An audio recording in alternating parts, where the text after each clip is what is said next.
Hi Chris here and welcome to a sample video here shot in 8K 30 frames per second on the Xiaomi Mi 10, not the Pro model, just the normal Mi 10 model. It sells for about 630 euros. So you can see we don't have any electronic image stabilization with this whatsoever.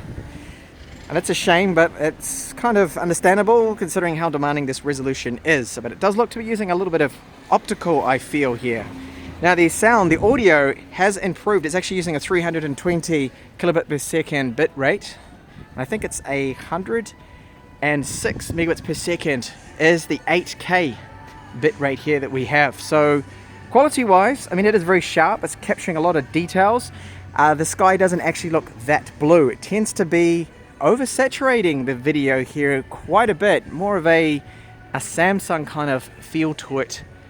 So if you want to see more samples and of course my full detailed hands-on review with the Mi 10 and later the Mi 10 Pro, then make sure you do subscribe to the channel, and I hope to catch you back in the next one. Oh, and by the way, if you want to download the original file here, if you happen to have an 8K TV, you want to see this on your 8K TV or monitor, then a link to that download is in the description here of this video. Thank you so much for watching.